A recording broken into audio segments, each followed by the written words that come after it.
Cash used to cut that up. We got our own band. We got it. He used to cut that up. Cats, it wasn't about the record. It was about that feeling of, yeah, we got our own thing, dressed different, man. Put on the Lee suit with the bell bottoms, gloves, his L glasses, Kango hat, got the graffiti piece on the back with a big boom box to find all law in my presence. I'm blasting this box, Lord-in-law is going crazy. Doing sorts of peace, and whatever the order is that is oppressing me is now out of order. I have sound and light. Our boom boxes and our graffiti art taught the whole United States mainstream. We wasn't in college, we wasn't in none of that. We tagged on the college wall. And people say, yo, what's that? Oh, it's a gang. Oh, it's art. Oh, it's not. Oh, it's this. What was the point? Here's the essence right here. When it was time to say our name, we told a story about ourselves that was better than what we were at that time.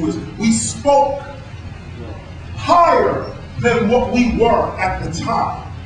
1979, Rappers Delight, a group named the Sugar Hill Gang comes out. One of the most famous lines that all the kids in the ghetto would sing along with. Here's the line. So after school, I take a dip in the pool, which is really off the wall. I got a color TV so I can see the Knicks play basketball. There was another part that said, I got a Lincoln Continental and a sunroof Cadillac. And then, so after school, I take a dip. They didn't have none of this. The people listening to that didn't have none of this. But this was the essence of hip hop. When I sing, I have nothing. Legally, I have nothing. But I got a rag. I got a handkerchief, a rag. Dirty rag. This rag costs 10 cents to make a rag. I can go to Prada because that's the validation and buy a rag from Prada. And because I spend $400 on a rag on my head, I have been validated by Prada. What we did was we said, give me this rag that you just wiped the furniture off with and the dishes and the car. Let me put that on my head. On the head of a man or woman that believes in themselves, a worthless rag becomes a $10 million fashion item. The rags that we wear on our heads, the handkerchiefs that we got on our heads, that's a $10 million business. When that started, those handkerchiefs were given away for free. You can't get those handkerchiefs for free today. We used to get them for free. It was so common and just useless. It's like hip hop saying, we're gonna put rolls of toilet tissue on our wrists, and that's gonna be the new thing.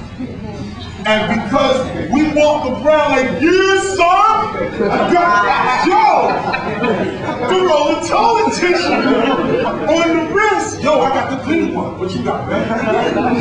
Yo, the toilet tissue on the wrist. It was just that crazy that we put Kangos on, all this stuff, start walking around like this. What's your name? Super Ski? Yo, take my gazelles off. Yo, listen, man. I got a Lincoln Continental, man. I was like, I don't have none of this. But this is what I thought of myself. When somebody said, who are you? I didn't say I'm broken, poor, uneducated, and going nowhere. Even though I was broke, uneducated, and going nowhere. But hip hop came upon all of us in the ghetto, 1972 in the Bronx. It just came on us. And all of a sudden, we started to reject the mainstream. And that was the essence of it. That's why cats that want to run to the mainstream today are playing themselves, and that's why we say they're not real hip-hop.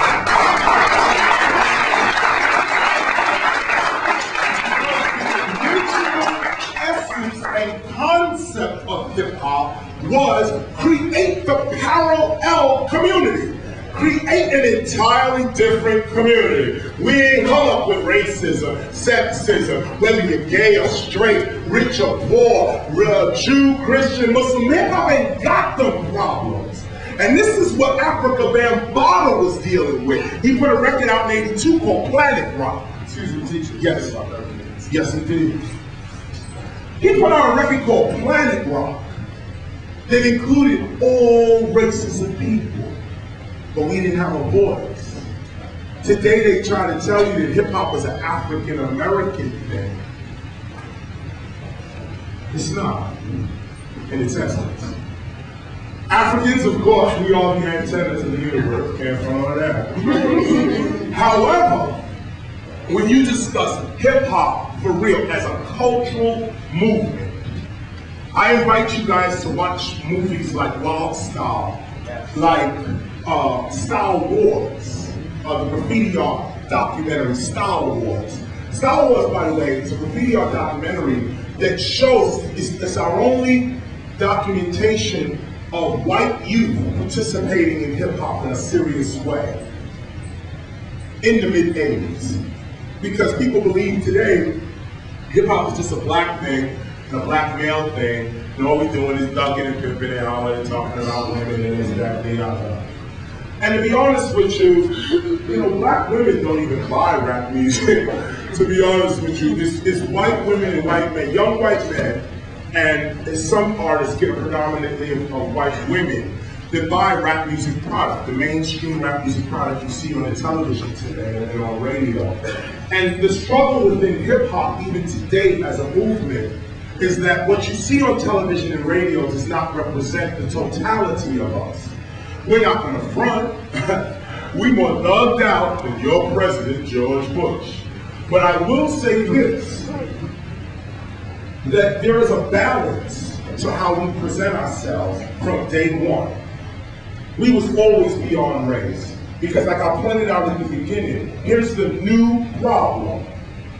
Most of our parents were against us. Imagine being black in the 70s, and before you even get out the door, your father or your mother or just your mother is on your back.